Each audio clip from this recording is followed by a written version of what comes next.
Ladies and gentlemen, it is Monday, December 1st, 2025, and we are smack dab in the middle of the holiday season. Thanksgiving just happened.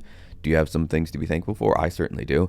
And Christmas is on the way up. Merry Christmas. Happy New Year's to you. This has been a big year. It has been an exciting year, and we're going to talk about a few different things, but we're going to talk about something really important. There are people out there that want you to believe that a way of living is a complete fiction. They want you to think that something that we talk about a lot in the Bitcoin community is a lie. They want you to think that, oh, no, if you just look at things through this particular lens, that no, that didn't actually happen. And I'm here to tell you from my lived experience, from something that I did when I was a child, from the people I knew, that no, those are liars, or they're just mistaken, or I don't know. I don't know if they're malicious or if they're not very bright. I don't know what the deal is.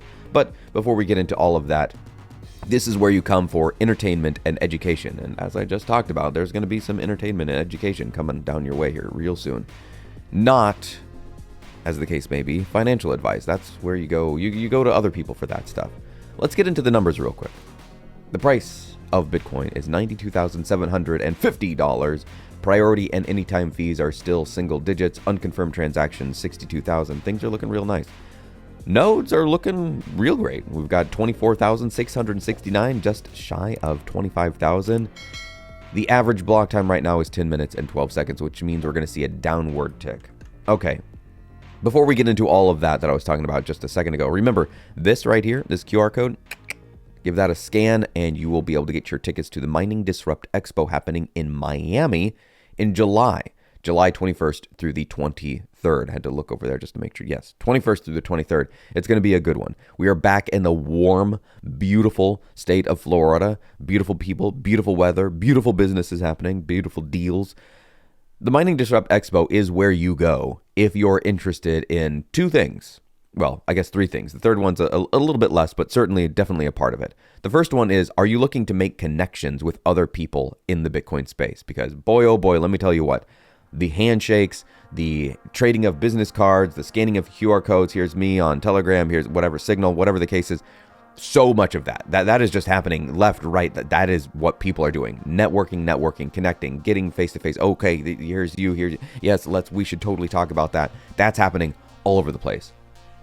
Almost as much are the deals going down, maybe even more actually, because I'm not privy to all those things that are happening. People making this deal, this, that. I am privy to some stuff, and some stuff huge happens at the Mining Disrupt Expo because you are able to meet and greet and talk to people face to face. Oh, yes, okay, let's make this happen right here, right now. Let's do it. And then the third thing is the education side of things. If you are interested in learning about Bitcoin mining, I talked to multiple people that got in really small, like they bought a Gamma. We're going to be talking about that. Oh, if you think the Gammas, I called it a Gamma toy last episode ago. Well, you can do some apparently really cool things with said toys. But the education is off the charts. You're learning about all kinds of things like, oh, hey, did you know you can cool your mining operation with some grass? If you water that grass and keep things cool, the environment cool, by like 5+ degrees? I had no idea. Well, the price, as I just went over, is $92,000, moving back into the stream of what we're talking about this week. And this was me. This was absolutely 100% me. I was telling people earlier this year, oh, Q4 is it? And this is all because of the podcast I listened to, the various things. And, you know, I honestly thought we were going to see somewhere in the range of 150 when the Mining Disrupt Expo was happening. I thought we'd be looking at like 150 to 175 range. And then by this time, we'd be climbing up towards, we'd be scratching the underside of 200,000. And that's not exactly what's happening. Look, Bitcoin is still the king, but Bitcoin does what Bitcoin does. It does things on its own time in its own way. All right. So here's what I was just talking about, that whole toy thing. Here's Joe Nakamoto saying, wild. To think that someone won about 3 Bitcoin, $300,000 roughly, with this tiny device. You can plug it in on your desk. It's silent. I don't know. Maybe this fan's different than the one I have. I would not call it silent. It's quiet, but it's like a desktop computer fan. Quiet, but not silent. And it has a tiny electricity draw. Yeah, it's like a couple light bulbs or something. It's not much at all. And that won somebody $300,000. And here is the Bitronic store saying basically the same thing, more elaboration on that. A BitAxe Gamma has done it again. 5th solo pool block found. Block 924569. Mined from home with a BitAxe Gamma. Decentralization isn't talked about, it's proven. And this is just great to see. People do exactly what Joe was talking about. They're like, hey, yeah, sure, I'll buy this thing. It's whatever they are now, 80, 100 bucks. Sure, I'll pop it on my desk. Why not? Why not? It's cool. I like Bitcoin. It's a thing that does something. It's kind of like having a figure, but it actually does something. And then you can see it scrolling. It's telling you information about the block height. And then every once in a while, one of those toys finds you life-changing money. I mean, insane amounts of money coming in because you got 3 Bitcoin or whatever the case is because of the fees and everything. It truly wild times that we live in, that you can go and I don't want to push this too hard because it is kind of, sort of like buying a scratcher ticket, but it's actually helping. I should push that side more. It's not so much the lottery that you're playing. That's not what you're doing. That is truly not what you're doing. There are similarities. Yes, I will admit it because you're kind of rolling dice or the monkeys on the keyboard trying to get a legible word. Yes, it's all of that.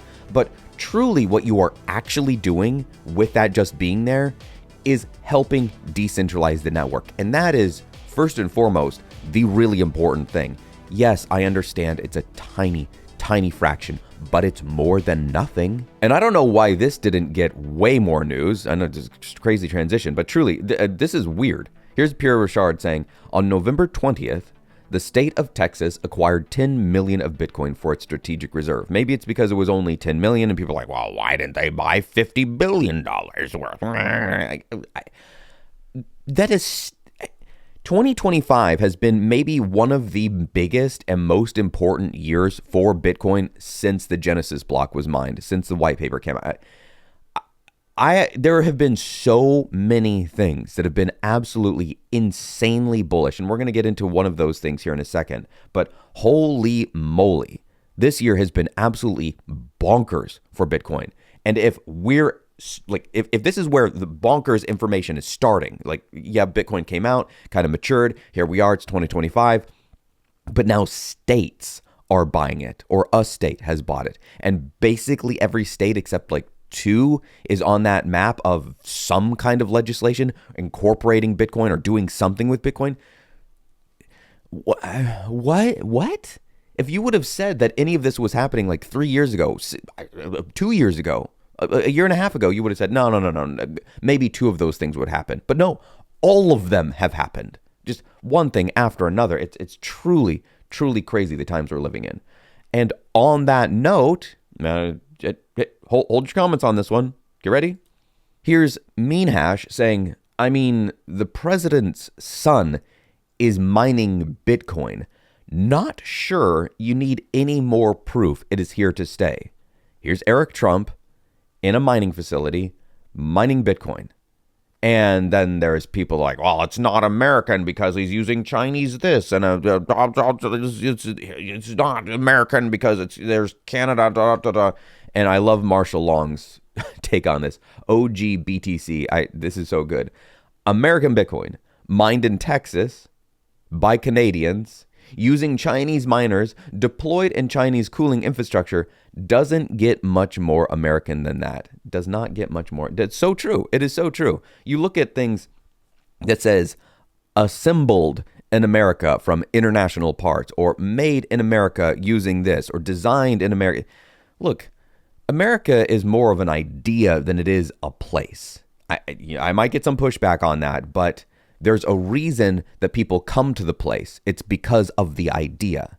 The idea is way, way, way more powerful, way stronger than the place defined by, loosely defined by borders. Look, I think that this is the greatest country in the world. Partly, I guess I kind of have to say that because I live here. I don't have to say it, but I actually believe that. There is no other place that I would like to live and call home. There are plenty of places that I would love to visit for even an extended period of time, a month, 6 months, sure. Plenty of places on the globe. There's a lot of really cool places on this planet, but there's no place that I'm interested in calling home. This is my home, this country. And I mean, before I even go exploring other parts of the world, there's still plenty of this country that I haven't even seen. And we have basically every biome imaginable. We've got rainforests, we've got deserts, we've got savannas, we've got tundras, we've got it all between Hawaii, Alaska, and the continental 50 states. This is an incredible country. And moving on to that big topic, we need to talk about this right here. This is from, I don't even know who this guy is. Let's who is this guy? Gary Winslet, professor of plus IPE director. Okay. The point here is that this guy said this. All right, we got to go back a little bit. Okay, here we go. This person says, an average working class man could buy this house in the 50s, support 4 kids, and a stay-at-home wife. Okay, and then we've got this guy saying no working class man in the 1950s bought this house. This is pure, unadulterated, historically illiterate doomslop. It's designed to get clicks. Okay, and then we go back, and this guy says the point is one working class salary in 1950 could buy a house, raise 3 kids with a stay-at-home wife, send them to private school, and then we go back up further. Here's Gary Winslet. Here we go. Here's how we get to this guy saying, this seemingly unkillable myth does so much social and political damage. How do we get people to stop believing such an utter lie? It's not a lie. That is what the thumbnail is all about. They are gaslighting you. There are people out there like Gary Winslet that would have you believe that the idea of purchasing a home and raising some amount of children and having a stay-at-home wife is a lie. That was never possible. Don't believe your lying eyes. You in your 30s, your 40s, your 50s. No, your parents didn't do that. Nope. Maybe some didn't, but I know for a fact, a lived fact, that was possible. Now, was it possible in every single neighborhood across the U.S.? I don't know. Probably not. I imagine just like now, there are some neighborhoods where the homes cost a lot and other neighborhoods where the homes didn't cost as much. But I know for a fact that in some places, it was absolutely possible. How do I know this? Because I lived it. I've talked about being homeschooled. I was homeschooled. I don't know if I've talked about the size of my family, but I'm going to tell you today a little bit more about myself. Because it ties directly to this. I am one of multiple children. Not 3 kids, not 2, not 4. I am the eldest of 5. 5 children. My mother did not work a day when I was growing up. Not a single day. Now, I guess you could say she worked because she was at home. And yeah, that's a really big job. That's not what I'm talking about. I'm saying she didn't have a W-2 job that was bringing in a second source of income. That she did not do. She was not driving off and sending us 5 children to daycare. No. She stayed at home. She watched us. She did the baking. We all as a family did a lot of the cleaning. I remember dusting with Pledge. That still is a fond smell in my mind. Vacuuming with our Hoover. Playing outside. All the various things that you do as you're growing up and being at home, because that was my life for my whole childhood. And my dad was the single income breadwinner. He didn't make a ton of money either. And he could afford to own a home. We had a home. It wasn't some mansion. It was a single floor home in Tucson, Arizona, or outside of Tucson, Arizona. Brick. It was well made. It was actually designed and made by a firefighter. So we lived in this home. I don't remember exactly how much it cost. 150, 200,000, whatever it was. I'm not sure what it was sold when we finally left Arizona when I was in my early mid-teens and then went on to live in California. But my whole childhood was spent in that home. I was one of 5 kids. We ate out occasionally. We went on a vacation, 2-weekish vacation once every 2 odd years to a timeshare that my parents had in Colorado. I don't know what to tell Gary Winslet here, but it's not a lie. It's not a lie. Did we live in that gorgeous home that looks like it's in Connecticut? No, but our home was nice. We lived on an acre of land. So this idea that you can't have that or that was something that was never had is absolute nonsense. I lived that very experience. And not only that, but I knew other kids that were of similar sized families. My best friends growing up were from a family of 4, even more land than we had, even closer to the city, had a similar sized home, and they also had a single working parent. their dad worked. So if anybody tells you that this is not possible, they don't know what they're talking about. They absolutely don't know what they're talking about, which kind of rounds things out here. There are so many things that are part of the economic world that people have absolutely no idea what they are saying. They truly don't know the first thing because they just read Twitter slop, or they go and they shove their heads into their academia and they're like, well, I guess this is how it is. And they just don't know what they're talking about. They don't. They truly don't. This is why it is so important to educate yourself about Bitcoin, about economics, about what money is. That's why I encourage you week after week after week to, at the very least, look into what Bitcoin is, because then you will understand what money is. And when you understand what money is, it explains basically everything, because money is the lifeblood of the system. And when I say the system, I mean of this thing that we call life. Without money, this kind of all comes to a standstill. So we need a good, clean money, and fiat is not that. Bitcoin is. I'll have more to talk about next week, as always, and I'll see you in Miami in about 8 months, but I'll see you right here next Monday.